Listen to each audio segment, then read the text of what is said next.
Breaking Cubs news, Marcus Stroman may not be offered an extension after this season. Sports Talk Chicago, here with Jon Zaghloul. Subscribe to the channel for more Chicago Cubs and Chicago sports news. Follow us all over at Sports Talk Chicago and hit up our sponsor, Amish Country Farms in Orland Park. Now, we have a lot of Cubs news overall to get to, but this just broke. Bob Nightingale on the report from USA Today. Here's the quote. The Chicago Cubs say they have no intention to offer starter Marcus Stroman a contract extension after the season, and now wonder if Stroman will opt out of his contract after all. He's sidelined with fractured cartilage in his right rib cage and may not return after this season. He's owed $21 million in 2024 in the final year of his 3-year, $71 million contract. Now, this is big news because just a couple of months ago, I actually advocated for a Marcus Stroman extension based on the fact that at that time he led all National League pitchers in WAR. He was the clear frontrunner for the NL Cy Young Award. At one point, he was 9-4 with an ERA under 2.5. But for some reason, in the months since that argument, he's gotten much worse. And as we stand here today, he's 10-8 with a 3.85 ERA, and now is on the shelf potentially for the rest of this season. Stroman has fallen off a cliff in terms of performance, and now is hurt and may never come back. And although Cubs fans are probably going to get pissed about this move and complain and whine and say, why not Marcus Stroman? He's such a vibe guy, right? He's a big-time piece of this team. Financially, talent-wise, logically, it all makes sense. And I applaud Jed Hoyer, who for some reason never gets applause. I'm going to give him some applause here again for this idea and this move. Why are the Cubs going to pay somebody who is clearly hurt for the rest of this season? Why are they going to pay somebody who has experienced a significant downgrade in performance? And why are they going to pay somebody this amount of money to be their number 2 or number 3 starter? And let's just call it like it is. Justin Steele is the ace of this team. Nobody expected that to occur. Nobody thought Justin Steele would be the guy, but he is. The Cubs brought in Stroman, paid him ace money to be that guy after a couple of great years in New York. And although Stroman has been fine, I mean, he has a 115, 120 ERA plus, that's above average. Justin Steele is kicking his ass in terms of overall performance. There is a clear number 1 on this Cubs team, and it's not Marcus Stroman.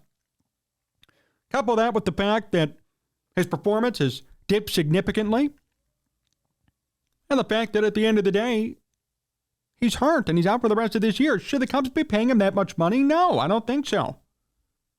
And if I look here at his game log, because this will really tell a good picture from 2023, things have just gotten progressively worse. He had a 2.28 ERA on June 20th, and he was 9-4. And at that time, he led all pitchers in WAR and was the clear frontrunner for the NL Cy Young Award. And ever since then, which has really just been throughout July, because he hasn't even pitched yet in August, he made 6 starts in July, and he got lit up almost every time except for once. And his ERA went up from 2.28 on June 20th to 3.85 on July 31st. 5 weeks, the ERA goes up by 1.5 runs. And he goes from high WAR and all these expectations and opportunities to run-of-the-mill number 2 starting pitcher whose WAR actually decreased significantly, now stands at a 2.0. Stroman, for his career, has always been a good but not great starter. Stroman's never been on the short list to win a Cy Young Award. He's just been very good. And this is not an indictment on Stroman. Let's just call it like it is. I don't think anybody could sit here logically and say, oh, yeah, Stroman's a grade A, top 10 pitcher in baseball. No, he's not. He's a very number 2, number 3 type starter who brings with him some flair and some social media highlights, and everybody gets excited. And some swagger.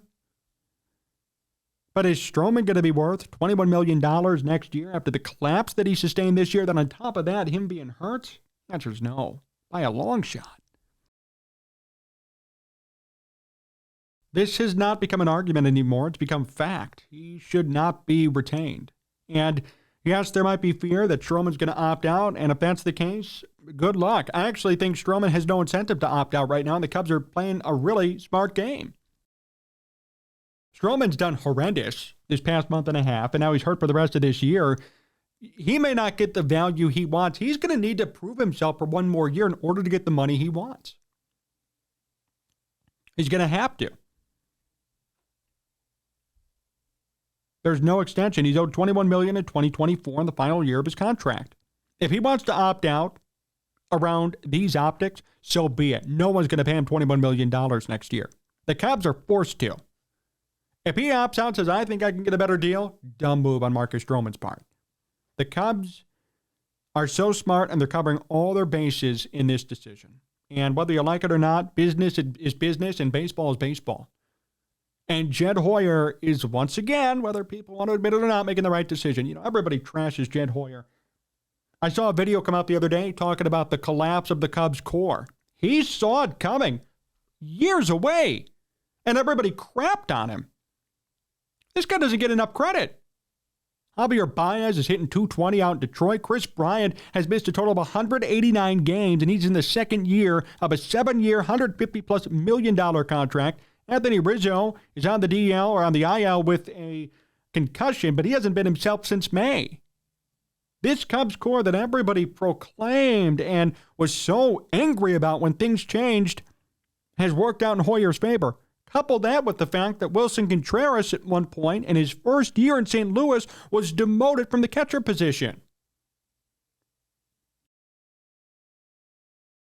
And nobody gives this guy credit. They all crap on him. They all worship Theo Epstein and say Jed was the reason why they suck. You know what? If it wasn't for Jed Hoyer, the Cubs wouldn't be where they are today. The Cubs are ahead of schedule right now.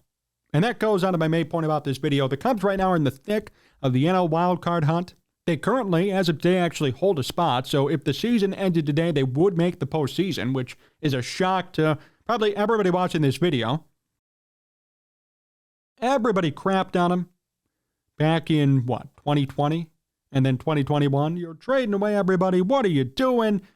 And just 2.5, almost 3 years later, they're in the playoff hunt, and they might make the playoffs. Kudos to Jed Hoyer. Nobody gives this guy credit. Nobody cares about the tough decisions that he had to make, because I'll tell you what, if he didn't make the decisions he did, they'd still suck and they'd still be crapping on him too. So really, it wouldn't make a difference. If he didn't choose at the time to make the tough decision to cut and get rid of Rizzo and Bryant and Baez and company, and now Contreras too, if he didn't make those tough decisions, this team would still be in a rut, in a hole. Even Kyle Schwarber. Oh, I love Kyle Schwarber. Yeah, well, he has a negative WAR and his OPS plus is under 100. Yikes.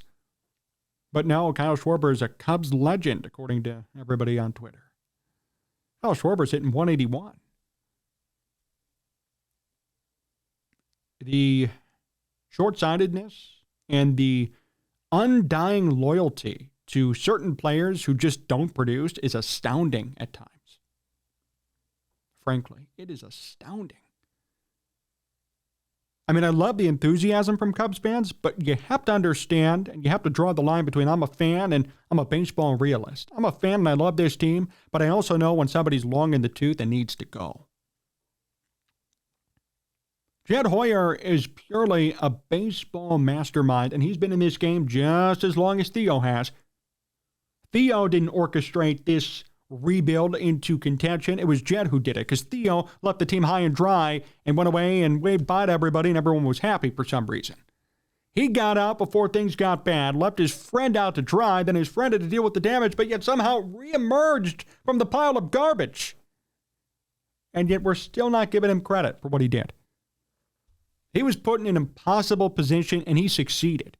Jed Hoyer should never have to worry about a job ever again in baseball. If I were an executive of a team and I knew Hoyer was on the market, I'd be after him right now to lead my front office, to be my GM or my president. Like right now. And yet, we still have some people trashing on him. Just makes no sense. The Cubs in general are having an unbelievably surprising season. Their lineup is solid. Cody Bellinger is kind of an MVP candidate. Now, he's played 91 games, and that's what's going to hurt him. But Cody Bellinger is hitting .326. Cubs paid him 1 year, $18 million, and he's turning in an unbelievably impressive season.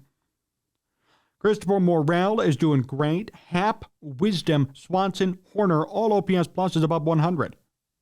Jan Gomes even at 97, near league average for a catcher.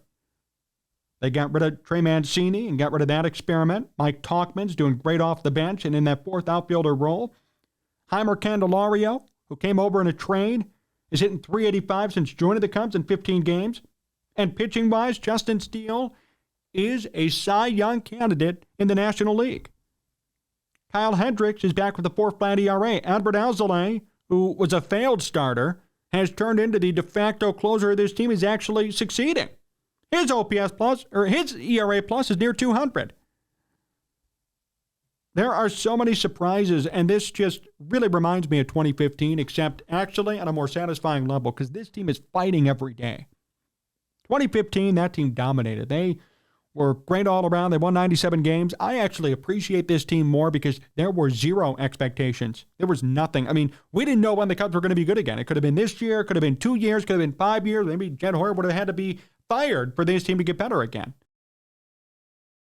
And yet here we are today with all these different players, some of them old, some of them new, some of them one-year rentals, some of them have been on this team since 2021 in those dog days like Patrick Wisdom. And they're winning. And they have a wild card spot right now. And they're 5 over 500. That's impressive. That's all Jed Hoyer. Jed Hoyer is the mastermind and the architect of this team. This random roster of misfits that is coming together and winning games and playing meaningful baseball in August and into September. That's Jed Hoyer getting the job done. And that's these players performing on the field. Don't want to take credit away from them. It's awesome. It's just so fun to watch, and it's so fun to see good guys get credit for good things that they do. After years of being dragged through the mud for, frankly, no correct reason, no reason based on fact, now we see somebody reaping the benefits of his hard work, put into an impossible situation. I hope this team makes the playoffs. I don't expect anything from them. I think they're going to be a dud in the playoffs, and that's not controversial. I mean, this team's 5 games over. They're a 500 team that's going to sneak in via a wild card spot. Awesome. It's a great feel-good story and something to build off of for 2024. That's how they should be approaching this season. You build off this for 2024. This is not the end goal. This is not, wow, we finally made it. No, they haven't. A lot more work's to be done. But considering how they started this season, considering the expectations surrounding this team, considering the names of players on this roster that I'm looking at right now, the fact that they're in it is enough for me to say successful. This is a successful season. Cody Bellinger last year, just so everybody is aware, because I think people forget, was hitting .210. And the year before that, 165. Cody Bellinger has not been good since 2019. He had lost his stroke. Even the Dodgers gave up on him. And look what he's doing now. Dansby Swanson, big-time deal. He's performing.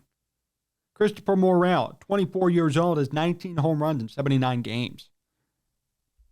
I mean, this stuff is impressive. Justin Steele, 27 years old, could win 20 games this season.